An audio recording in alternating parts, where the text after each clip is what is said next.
7 جولائی میری زندگی میں بہت ہی اہم ناقابل فراموش تاریخ ہے، اور آج بھی 7 جولائی ہے۔ اس کے آتے ہی میری آنکھوں سے برسات شروع ہو گئی۔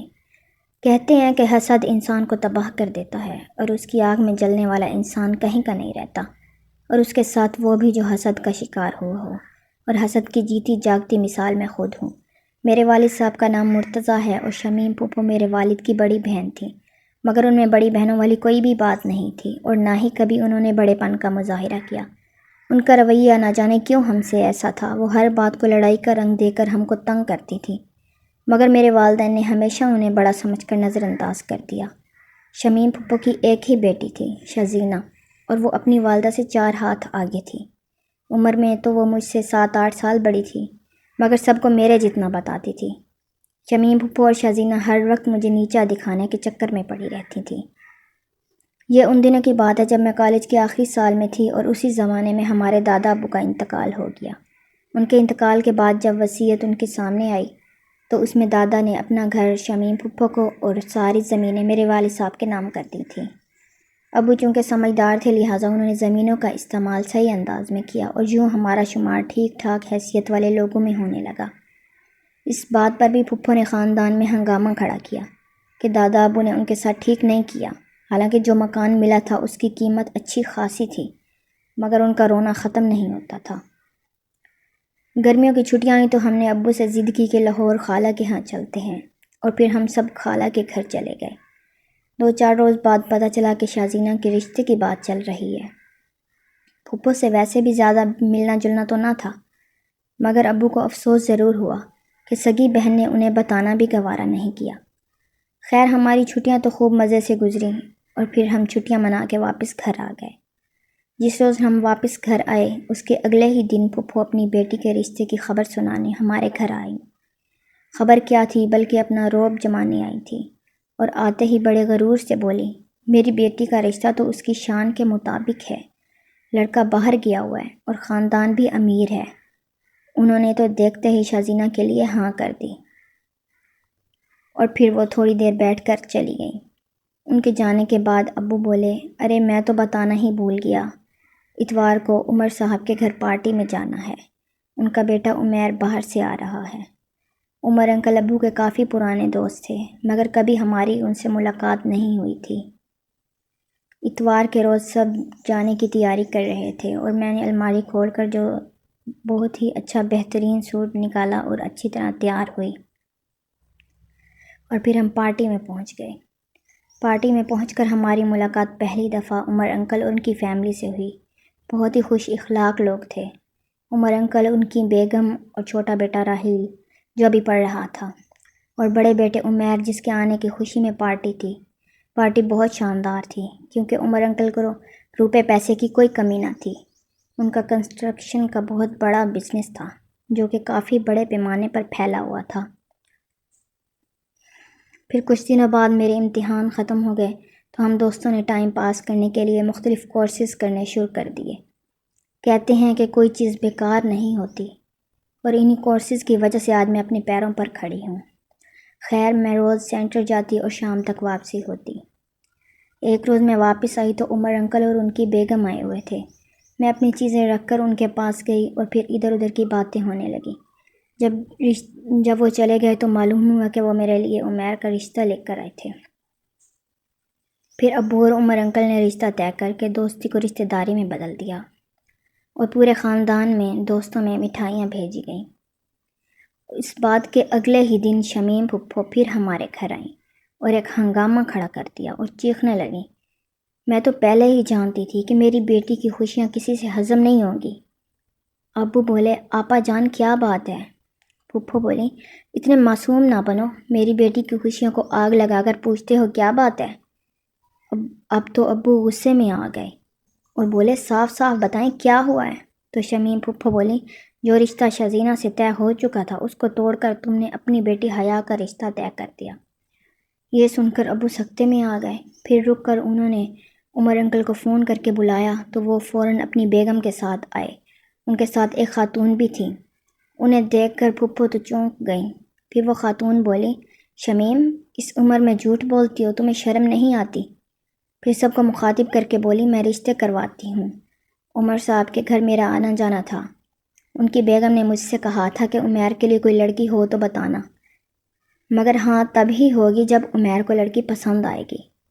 میں نے شازینہ کی تصویر انہیں دی، مگر عمیر کو تصویر دیکھنے کی نوبت ہی نہیں آئی۔ پارٹی میں عمیر کو حیا پسند آ گئی اور وہ تصویر جوں کی توں واپس آ گئی۔ یہ سن کر پھپھو 1 منٹ بھی نہ رکی اور فوراً اپنے گھر چلی گئی۔ 1 مہینے کے بعد شادی کی تاریخ طے ہو گئی۔ گھر میں تیاریاں شروع ہو گئیں۔ شادی سے چند روز پہلے اچانک شمیم پھپھو اور شازینہ ہمارے گھر آ گئیں۔ پھپھو ابو سے بولیں، میں بہت شرمندہ ہوں اپنے کیے پر۔ اس روز جو ہوا غلط فہمی کی وجہ سے ہوا تھا، مجھے معاف کر دو۔ ابو بولے، نہیں آپا، مجھے آپ سے کوئی شکایت نہیں ہے، اور بات ختم ہو گئی۔ کم از کم میرے گھر والوں کے لیے تو بات ختم ہو گئی تھی، مگر یہ تو ایک نہ تھمنے والا طوفان کی ابتدا تھی۔ اس کے بعد شازینہ کا رویہ ہی بدل گیا تھا اور وہ میرے قریب رہنے لگی تھی، بلکہ اس نے تو مجھ سے معافی بھی مانگ لی تھی۔ پھر شادی کا دن آ پہنچا۔ اس روز دوپہر کو میں اپنے کمرے میں آرام کر رہی تھی، میری آنکھ لگ گئی اور نیند میں مجھے لگا کہ کوئی میرے قریب آیا ہے۔ پھر تھوڑی دیر بعد میری آنکھ کھل گئی، مگر کمرہ بالکل خالی تھا۔ پھر میری شادی ہو گئی۔ عمیر کے گھر والوں نے شادی پر دل کھول کر ارمان نکالے اور اتنا خرچہ کیا کہ باہر کے لوگ بھی ایک دوسرے سے ذکر کرنے لگے۔ یہاں بھی پھپھو اور شازینہ دل ہی دل میں جل رہی تھی، مگر ظاہر نہیں کر رہی تھی۔ شادی کے بعد جب میں گھر آئی تو شازینہ نے مجھ سے کہا، حیا، کیا میں تمہارے چند سوٹ لے سکتی ہوں؟ یہ مجھے بہت پسند آئے ہیں، اور اب تم ان سوٹوں کو پہنو گے بھی نہیں۔ میں نے کہا، اس میں پوچھنے کی کیا بات ہے، میں بہن ہوں تمہاری۔ اور وہ مسکرانے لگی، اور یوں میں نے خود اپنے پیروں پر کلہاڑی دے ماری۔ مجھے کیا معلوم تھا کہ وہ کس ارادے سے میرے کپڑے مانگ رہی تھی۔ شادی کے بعد چند مہینے تو اچھے گزرے، لیکن اس کے بعد پہلا جھٹکا ہمیں میرے سسر کی موت کا لگا۔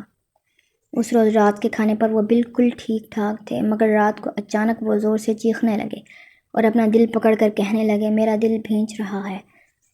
وہ درد سے تڑپتے رہے اور پھر صبح کے وقت وہ اس دنیا سے رخصت ہو گئے۔ ڈاکٹروں کے مطابق ان کا دل اچانک بند ہو گیا تھا۔ معاملہ کیا تھا کسی کو بھی معلوم نہ ہو سکا۔ جہاں ہم ان کی اچانک موت سے بے حال تھے، اس کے ساتھ اس کا اثر سیدھا بزنس پر پڑا، کیونکہ عمیر تو ابھی باہر سے پڑھ کر آئے تھے اور انہوں نے بزنس جوائن بھی نہیں کیا تھا، اور راحیل وہ تو ابھی تک پڑھ رہا تھا۔ عمیر کی کوششوں کے باوجود نقصان پر نقصان ہونے لگا۔ ساتھ ہی شاطر کاروباری حریف، جو کہ شاید اسی دن کی طاق میں تھے، ان کے حربوں سے آدھا بزنس ہمارے ہاتھوں سے نکل گیا۔ جو کچھ بچا تھا اسے عمیر کسی طرح دیکھ رہے تھے۔ ابھی میرے سسر کے انتقال کو سال بھی نہ گزرا تھا کہ ایک روز میری ساس باتھ روم میں گئی اور کافی دیر کے بعد باہر نہ آئی، تو میں نے آوازیں دی، مگر اندر سے کوئی جواب نہیں آیا۔ میں نے دروازہ زور سے بجایا، کھولنے کی کوشش کی، مگر وہ اندر سے لاک تھا۔ پھر پڑوسیوں کی مدد سے دروازہ توڑا گیا۔ میں اندر گئی تو دیکھا میری ساس دیوار کے سہارے بیٹھی تھی اور ان کے بال نل میں الجھے ہوئے تھے، اور انہوں نے دونوں ہاتھوں سے اپنا گلا دبایا ہوا تھا اور دونوں آنکھیں باہر کو نکلی ہوئی تھیں۔ یہ سب دیکھ کر میں بے ہوش ہو گئی۔ مجھے جب ہوش آیا تو گھر کی فضا عجیب تھی، سب ایک دوسرے کے چہرے تک رہے تھے۔ 1 سال میں یہ دوسرا جھٹکا تھا ہمارے لیے۔ ادھر بزنس میں بھی یک کے بعد دیگرے نقصان ہوتا جا رہا تھا۔ ابھی ہم سنبھلے بھی نہ تھے کہ چند دن بعد ایک اور جھٹکا ہمارے لیے تیار تھا۔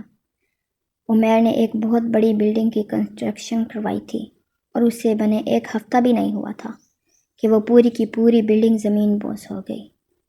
عمیر کو تو ہوش ہی نہ تھا، کیونکہ انہوں نے پوری ذمہ داری سے اپنا کام کیا تھا۔ ان کے سارے انجینئرز اور ورکرز بھی حیران تھے کہ مگر اس حادثے کے بعد ہمارا رہا سا بزنس بھی بیٹھ گیا اور ہم سڑکوں پر آ گئے۔ اس مشکل وقت میں عمیر کے دوستوں نے ہمارا بڑا ساتھ دیا اور کسی نہ کسی طرح راحیل کو ملک سے باہر بھیج دیا۔ اس لیے شاید وہ بچ گیا، کیونکہ وہ یہاں نہیں تھا۔ اس سارے معاملے میں ہمارا گھر بھی بک گیا۔ گھر کی رقم میں سے تھوڑی راحیل کے باہر جانے میں لگی، کچھ رقم لوگوں کی پیمنٹ میں گئی، اور تھوڑی جو باقی بچی اس کا ایڈوانس دے کر ہم نے ایک چھوٹا سا فلیٹ کرائے پر لے لیا۔ اس دور میں عمیر نے میرے میک اپ والوں کی مدد لینے سے صاف انکار کر دیا تھا۔ ادھر شمیم پھپھو نے شازینہ کی شادی ایک بہت بڑے بزنس مین سے طے کر دی، اور لوگوں سے کہنے لگی اچھا ہوا کہ اس جگہ شازینہ کا رشتہ طے نہ ہوا، ورنہ آج حیا کی جگہ شازینہ ہوتی، مگر ہم نے نظر انداز کر دیا۔ شادی کا کارڈ دیکھ کر عمیر بولے کہ اس آدمی کی شہرت ٹھیک نہیں ہے، تمہاری پھپھو بہت غلطی کرنے جا رہی ہیں۔ یہ بات ہم نے پھپھو کو بتائی تو وہ بولی ہمیں معلوم ہے، کوئی فرق نہیں پڑتا۔ اور چند روز بعد شازینہ کی شادی ہو گئی، لیکن عمیر اور میں اس شادی میں نہ گئے۔ اللہ اللہ کر کے اب دن خیریت سے گزر رہے تھے۔ عمیر کی تعلیم کی وجہ سے ایک ملٹی نیشنل کمپنی میں انہیں جاب مل گئی۔ ہم بھی اپنے گھر میں سیٹ نہ ہو پائے تھے کہ یہاں بھی عجیب و غریب واقعات ہونے لگے۔ ایک دن میں اور عمیر جب کھانا کھانے بیٹھے تو ایک دم لائٹ چلی گئی۔ میں موم بتی لینے کچن میں گئی تو وہاں کچھ آوازیں آ رہی تھیں۔ میں نے جلدی سے موم بتی جلائی تو دیکھا دودھ کا برتن زمین پر الٹا ہوا ہے اور ایک کالا بلّا دودھ چاٹ رہا ہے۔ میں نے ایک لکڑی اٹھا کر زور سے بلے کو مارنا چاہی تو پیچھے سے عمیر آ گئے اور بولے کیا ہوا؟ میں نے کہا یہ، اور میں پیچھے مڑی تو پشت پر عمیر موجود نہیں تھے اور دودھ اپنی جگہ کے اوپر رکھا ہوا تھا۔ اتنے میں لائٹ آ گئی اور ہم کھانا کھانے لگے۔ ایک روز الماری میں دھلے ہوئے کپڑے رکھ رہی تھی، جیسے ہی میں نے الماری کھولی انتہائی گندی بدبو سے میرا دماغ پھٹنے لگا۔ میں ناک پر دوپٹہ رکھ کر الماری میں دیکھنے لگی، پھر دوسری سائڈ کا دروازہ کھولا تو دیکھا میری شادی کے نئے کپڑے گندگی سے بھرے ہوئے تھے۔ میں سمجھی یہ وہی بلا ہوگا جو آنکھ بچا کر اس نے یہ کر دیا۔ پھر میں نے بڑی مشکلوں سے سارے کپڑے نکالے اور انہیں گرم پانی سے دھونے لگی، مگر بدبو تھی کہ جا کر نہیں دیتی تھی۔ پھر ان کپڑوں کو سکھا کر بھی چیک کیا مگر بدبو پھر بھی نہیں گئی۔ میں ان کپڑوں کو رسی پر چھوڑ کر واپس آ گئی۔ جب عمیر آئے تو میں نے انہیں ساری حقیقت بتائی اور جب کپڑے دکھانے چاہے تو سارے کپڑے غائب تھے۔ سارا گھر چھان مارا مگر کپڑے نہ ملے، اور جب الماری کھولی تو سارے کپڑے الماری میں جوں کے توں موجود تھے اور کپڑوں سے نہ کوئی بدبو آ رہی تھی۔ اور یہ دیکھ کر میں اپنی جگہ سن ہو کر رہ گئی۔ عمیر بولے ہم اتنے پریشان ہیں اس لیے تم کو ایسی چیزیں لگ رہی ہیں۔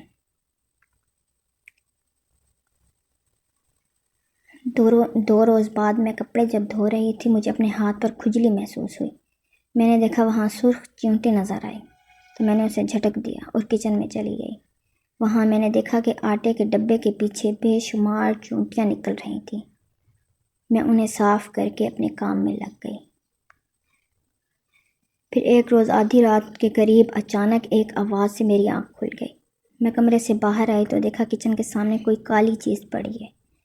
پھر جب میں قریب گئی تو دیکھا ایک کالا بلّا تھا اور اس نے میری طرف دیکھا اور پل بھر میں ایک کالی عورت میں تبدیل ہو گیا۔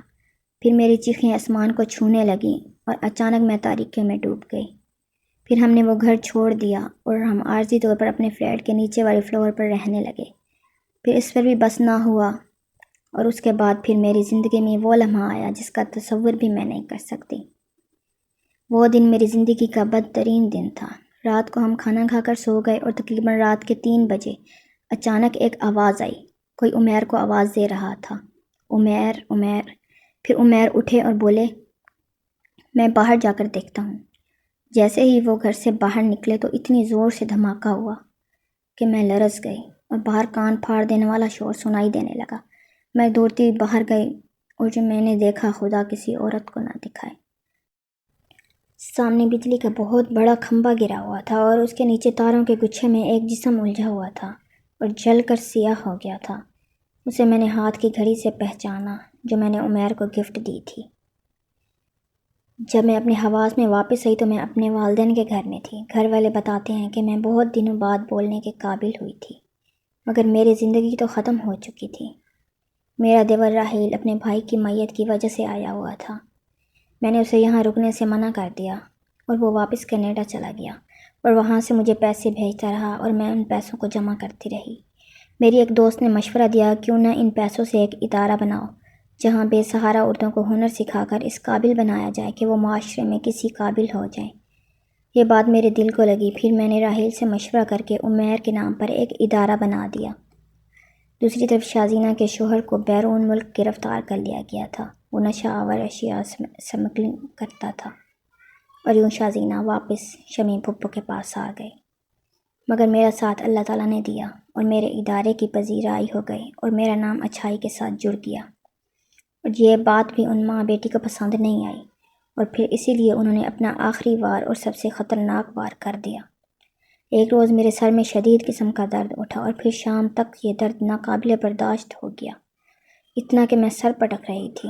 مجھے فوراً ہسپتال لے جایا گیا، پھر میرے سارے ٹیسٹ ہوئے اور تمام رپورٹس بالکل نارمل آئیں، مگر درد کم نہیں ہو رہا تھا اور میں سر پٹکے جا رہی تھی۔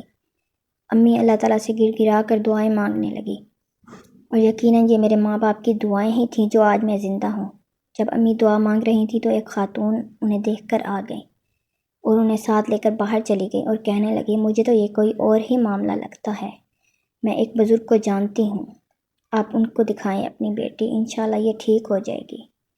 پھر امی ابو مجھے لے کر ان بزرگ کے گھر گئے اور ان کے سامنے بیٹھ گئے۔ وہ ہمیں خاموشی سے گھورتے رہے اور پھر بولے، اس بچی کو حسد کھا گیا ہے اور دشمن نے اپنا وار کر دیا ہے۔ تیرے رشتہ داروں میں 2 عورتیں ہیں، نام نہیں بتا رہا، مجھے معلوم ہے انہوں نے تیری بیٹی کے استعمال شدہ کپڑوں پر عمل کیا ہے اور اسے برباد کرتی رہیں۔ اس کے شوہر، ساس، سسر سب کو مار دیا، کاروبار ختم کر دیا، مگر یہ بچی اچھائی کی وجہ سے بھلائی کی راہ پر چل پڑی اور پھر خوشحال ہو گئی، تو ان کو حسد کوڑے کی طرح ان کے دل پر پڑا اور انہوں نے اپنا یہ داؤ کھیل دیا۔ ان میں سے ایک نے دھوکے سے تیری بیٹی کی لیٹ کاٹ لی اور اسی پر یہ عمل ہو رہا ہے جو اسے ختم کر دے گا۔ مجھے وہ وقت یاد آ گیا جب میں اپنی شادی والے دن سو رہی تھی اور مجھے محسوس ہوا تھا کہ کمرے میں کوئی آیا ہے۔ امی ابو تو سر پکڑ کر بیٹھ گئے۔ پھر اس بزرگ نے کچھ پڑھ کر میرے اوپر دم کیا اور پھر بزرگ ابو سے بولے، بول بدلہ چاہتا ہے؟ ابو بولے، نہیں، میں اپنا معاملہ اللہ پر چھوڑتا ہوں۔ تو وہ بزرگ مسکرا کر خاموش ہو گئے اور اپنی آنکھیں بند کر لیں اور میرے سر کا درد یوں غائب ہو گیا جیسے کبھی تھا ہی نہیں۔ اس کے بعد ان بزرگ نے کوئی جواب نہیں دیا اور ہمیں واپسی کا اشارہ کر دیا اور ہم اٹھ کر آ گئے۔ کچھ روز بعد ہی پھپھو اور ان کی بیٹی کو اپنے کیے کی سزا مل گئی۔ ہوا یوں کہ دوپہر کے وقت وہ سو رہی تھی اور کچن میں گیس لیک ہونے لگی، انہیں پتہ ہی نہ تھا۔ شام کو جب وہ کچن میں گئیں اور ماچس لائی تو آگ نے دونوں کو اپنی لپیٹ میں لے لیا۔ وہ اتنی بری طرح جل گئیں کہ کچن کا کچھ سامان تک ان کے جسموں کو چپک گیا تھا۔ محلے والوں نے انہیں اسپتال پہنچایا۔ ہمیں جب معلوم ہوا تو ہم دوڑے ہوئے اسپتال پہنچے اور دونوں کو دیکھ کر ہماری آنکھوں میں آنسو آ گئے۔ ہمیں دیکھ کر پھپھو بولی، مت روئیے، یہ قیمتی آنسو ہم گناہ گاروں کے لیے مت ضائع کرو، حسد میں ہم اندھے ہو گئے تھے۔ شازیمہ بولی، ماموں میں معافی کے لائق تو نہیں ہوں، شاید آپ کے معاف کرنے سے ہماری روح آسانی سے نکل جائے، حیات تم بھی مجھے معاف کر دو۔ ابو بولے، میں کون ہوتا ہوں معاف کرنے والا؟ معاف کرنے والا تو اللہ کی ذات ہے، پھر بھی اگر میرے کہنے سے تمہیں تسلی ہوتی ہے تو میں آپ دونوں کو معاف کرتا ہوں۔ پھر ابو کے کہنے پر میں نے بھی دونوں کو معاف کر دیا۔ شام تک دونوں کا انتقال ہو گیا۔ ان کا کیا ان کے سامنے آ گیا تھا، لیکن میری زندگی تو ختم ہو گئی تھی، جو چاہ کر بھی واپس نہیں آ سکتی تھی۔ شاید میری کہانی سے کچھ لوگ سوچیں اور سبق حاصل کریں اور حسد کو اپنے دل میں جگہ نہ دیں۔ اللہ تعالیٰ سب کو اپنے حفظ و امان میں رکھے، آمین۔